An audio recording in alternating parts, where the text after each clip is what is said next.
Welcome, ladies and gentlemen, to the very first edition of the World Wrestling Fans podcast.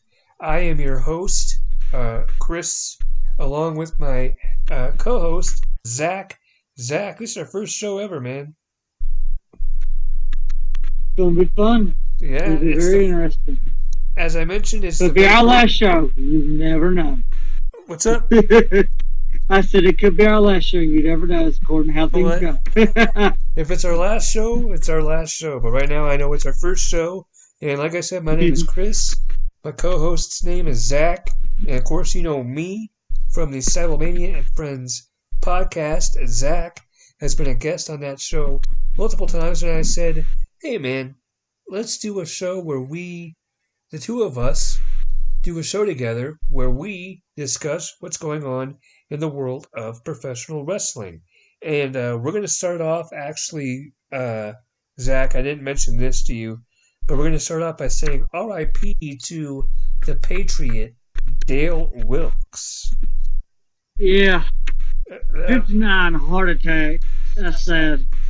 Yeah, man. I didn't know how he died, so he died of a heart attack. Dale Wilkes was known as the Patriot in the WWF in the late 90s. And he had a match. Did he have a match with Bret Hart? Was that his most memorable match?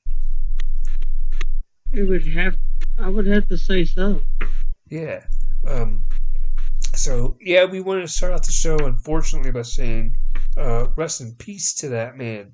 And also on today's show, we're going to be discussing Triple H addressing the WWE releases and explaining what happened with Samoa Joe. And we're going to start the show off by talking about what happened this past Wednesday night on Dynamite. At the end of the show, as a matter of fact. And Jim Ross made a mistake, and everybody basically they basically crapped all over him. Zach, what are your thoughts? I mean, it happens. It's matter of I don't understand why you're going to sit here and crap all over, like Jericho said, one of the best announcers out there. Yeah. It makes no sense. You're just nitpicking. It was a fuck up, and they made jokes about it. So for those of you who don't know what we're talking about, let me play the clip here. AEWTix.com, folks. There's nothing in your life that will top seeing a live WWE Dynamite. So he called AEW Dynamite WWE Dynamite. It was a simple mistake, and he apologized, which, in my opinion, he shouldn't have apologized, because the mistake didn't hurt anybody. He didn't say anything mean or offensive or disrespectful. He got the name of the show wrong, and that's all he did. It was a very minor thing. And it goes to show just how soft some of the wrestlers in AEW can be, and how soft the fans can be of AEW when they get offended by being mistaken for WWE Dynamite. I'm sorry, you're soft if you think that he needs to apologize for that. You're correct. I'm sorry? I said you're correct. Right. Well, I mean, because here's the thing. If I call my dad mom by accident, I'm not going to apologize. Oops, didn't mean to say that. Sorry. You know, I'm not going to go out of the way and say that there was no excuse for it. I mean, you say, oh, my dad. Oops. And we move on. And I just don't think that we need to harp on a legendary commentator like Jim Ross making a simple mistake. And I'm one of those guys. I'm one of the very few, and this is going to get controversial here, Zach.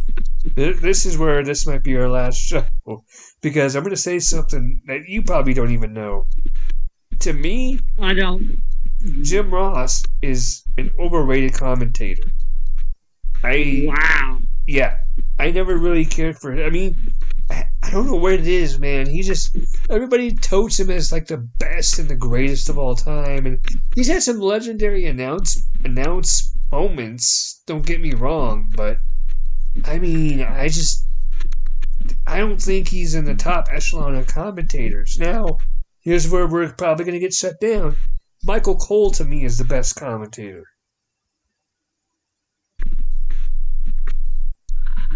I would have to agree. What? I would have to agree. Oh wow, wow. Really, Michael Cole? Yeah, I would say that Michael Cole is much better than Jim Ross. Because Cole is more polished. And he's constantly keeping up with the product. If you want to talk about it right now. JR isn't, you can. Hey, can you speak up a little bit? I can't really hear you. I'm sorry. You can clearly tell that Cole is very polished. He keeps up with the current product. Yeah. He's very aware of what's going on. And Jim Ross. JR, yeah. I mean, the only one that seems like he really keeps up sort of with the product is Excalibur. And I don't even say he's going to be the best announcer ever. He will never be. No. And let's open up a discussion. Who do you think is the best commentator ever? Damn. Who? Ever? God. Yeah, there's so many good ones. Taz was good. Taz is good. Lawler was fantastic. There's a lot of commentators out there that yeah. I can't even think at the moment. I'm trying to think. Yeah, man. Oh.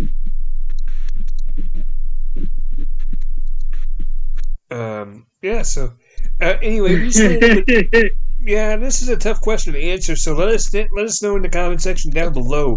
Who do you think is the greatest commentator of professional wrestling of all time? Yeah.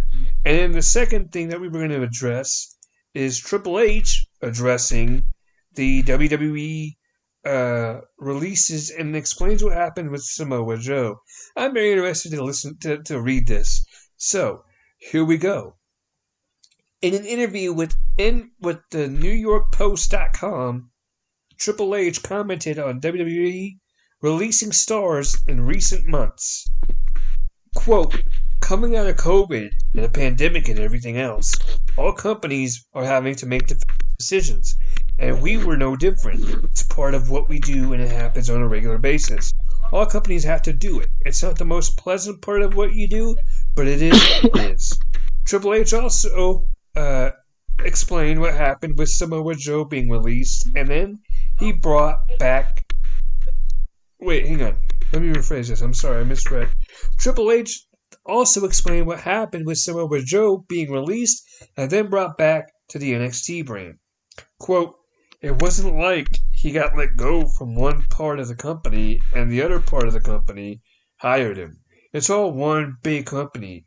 Everybody knows what everybody's doing. There was an opportunity for him to transition, no different than you would say, well, he was released from this pitching contract and started managing the team and became a coach. It's a similar situation. Samoa Joe's new WWE role, was discussed long before his release. The idea of Samoa Joe one day returning to NXT and taking on a backstage role was discussed long before his WWE release and eventual resigning.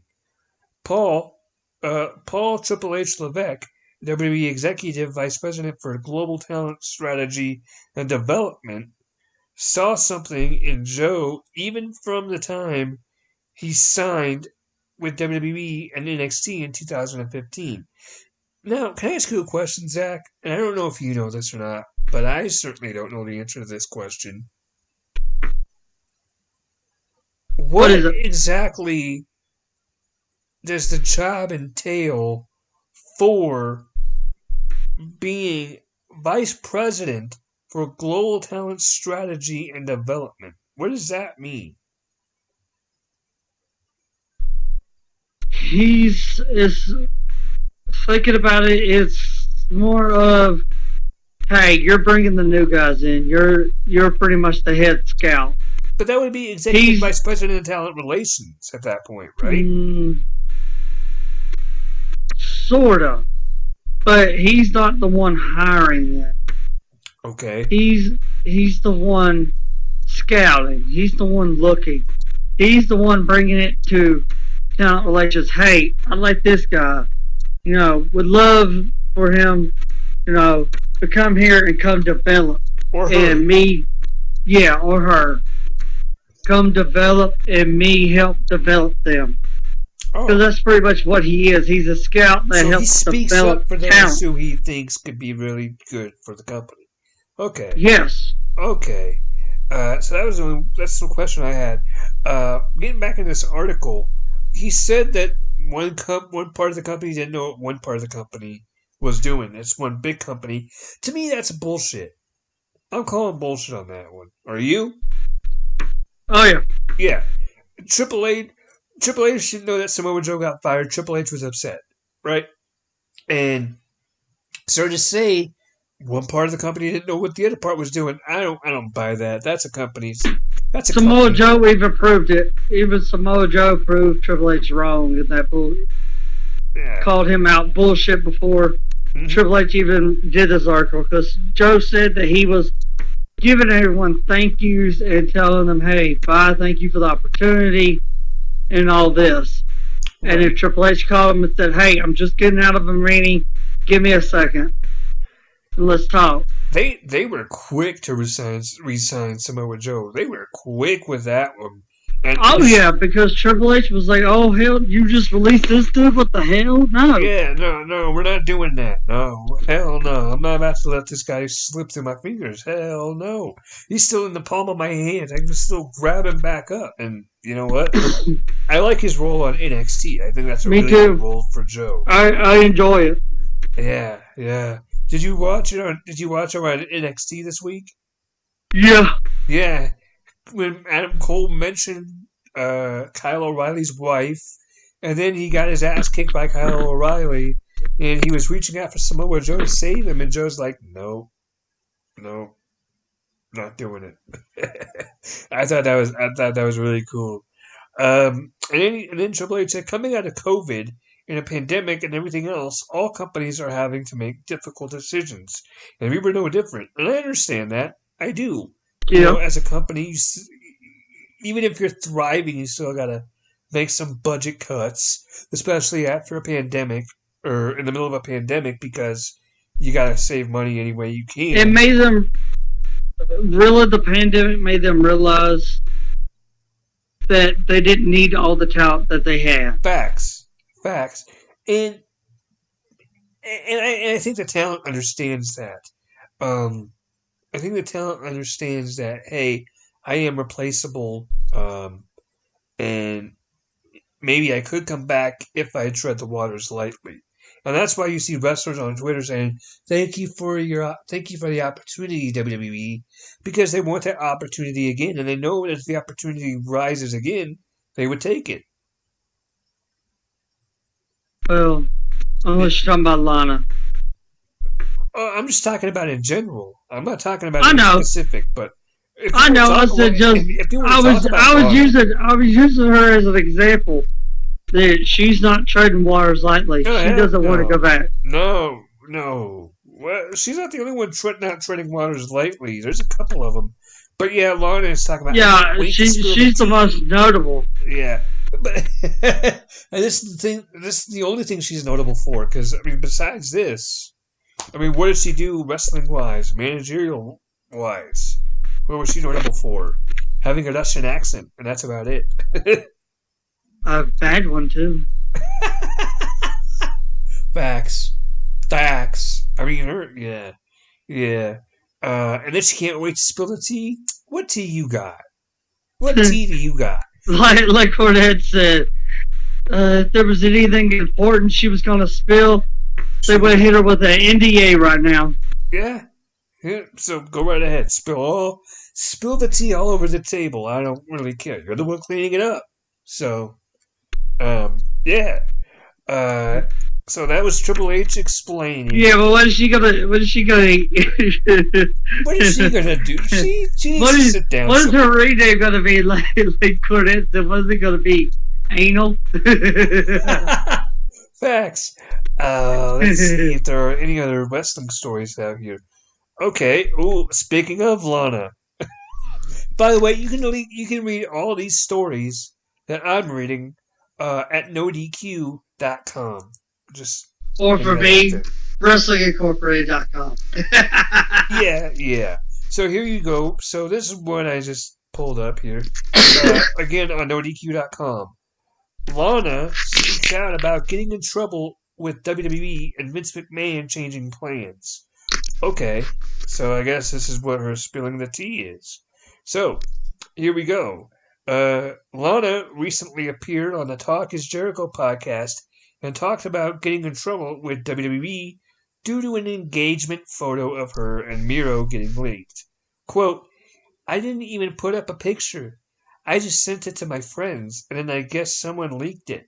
I never ever put it up. TMZ got a hold of it, basically. TMZ said we were engaged, and so the story got cut. So the story got out. Is it cut or out? Hang on. See the way that this font is. I'm sorry. Okay, it's the font. I'm sorry, ladies and gentlemen. Back to the article. TMZ said we were engaged, and so the story got out, and we got blamed for it. Personally, I got blamed. It's insane. Oh my god. We're not going to sit here and blame TMZ. You need to take accountability for your actions. Even though TMZ can sometimes be a shitty company. Yes, fuck TMZ, for sure. Anyway, quote, I got in trouble for that. I wasn't on television for 3 months. Oh, you weren't missed. And I was on television I was on television for hang on. I was on television straight for 2 years. I was made to feel it was all my fault. I had to take the blame. And for years, I thought maybe it was my fault. For years, and then I thought it was my fault. For years. And then we did the Bobby Lashley story, and I had given Vince my word that I would not take a picture with someone I am feuding with or send it to anyone. If I take it, it's not leaving my phone. And I gave him my word that I'm not going to do that anymore. So my word is all that I have. Well, yeah. Okay. Pretty much you pissed Vince off because you broke kayfabe. Basically, and yeah. Basically. Shit happens. I mean, which you just matter of shit happens, he wanted to nick the story anyways. No, it's not that. He wanted to nick the story anyways. He used that as an excuse. Yeah. Look at Manny and Sonya. Them two. Yeah. You know, they were feuding. They were feuding when the whole stalker situation happened. That was nobody's fault. No, just like it really wasn't her fault with the whole thing. She sent it out to friends and stuff. Yeah, but why is she sending pictures to her? Never mind. That's stupid. It's engagement photos, okay? Yeah. They like to send it out. And yeah. But I want to know if that's indeed what happened. I'm not saying it is, or I'm not saying it isn't, but if that is what happened, I want to know who she sent it to that leaked it. I want to know. It could easily be the photographer. Yeah. That's you know what? That's a good point. Yeah. Anyway, continuing with this article, Lana also told a story about Vince McMahon changing booking plans. Quote, one time, Natty and I did a whole segment with Mickie James, and they debuted Chelsea Green. So Natty and I were at the Performance Center. I was managing Natty. It was the first time I was managing her, and Chelsea was supposed to debut with Mickey, and we did it all. We did it all. We went home, I'm in bed, and we get a call from one of the writers that they're cutting it. Vince looked at it and he went, "No, cut the whole thing." And we had to go back to film another backstage. All of it. Chelsea didn't debut. It was constantly weird stuff. Okay.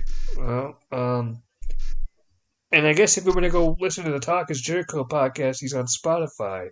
So, and the episode with Lana is called CJ Perry Says Goodbye to Lana in WWE. So she's going to go by her real name. I guess so. Farewell, CJ Perry. You won't be missed. Your most. She's not dead. She's not retiring. No. So don't go say that. Right. your most notable thing in WWE was getting put multiple times through multiple tables. Really? I mean, that's all you did. That's all. That's your most memorable moment. I'm sorry. I don't think you were even being punished. I thought he just did it for fun. Yeah. I think he enjoyed it. He got a tip out of that shit, right? Put it on the table again next week. This shit's funny. Yeah. Yeah. But one thing it did for her was it turned her baby face. So I mean, I guess it somehow worked. I mean, it like a weekend baby face, but yeah. Yeah, man. So yeah, ladies and gentlemen, there you have it. Like I said, you can see all these news stories at NoDQ.com.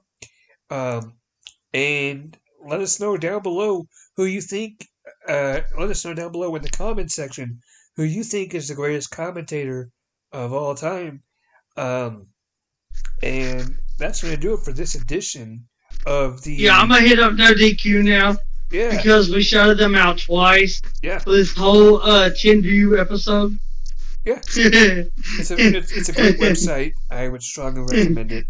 The owner of the site. You have to pay us some money now. We shouted you out twice. Yeah. You have to for a whole last 10 views, but it's okay. You have to pay us to promote now. Anyway, ladies and gentlemen, that's going to do it. Don't forget to follow your boy on Twitter at Cybermania21. Don't forget to like this video, comment down below the greatest commentator of all time, hit that subscribe button, and hit the bell so you get notified when we upload more episodes of World Wrestling Fans and Cybermania Friends podcast. And also, I'm going to plug this right now. Next Thursday, the CNC Connection podcast returns with an all-new episode. You're not going to want to miss that. I know Zach is excited for that. So, until next time, ladies and gentlemen, this is your boy Chris, and this is Zach. And we're signing out. See ya.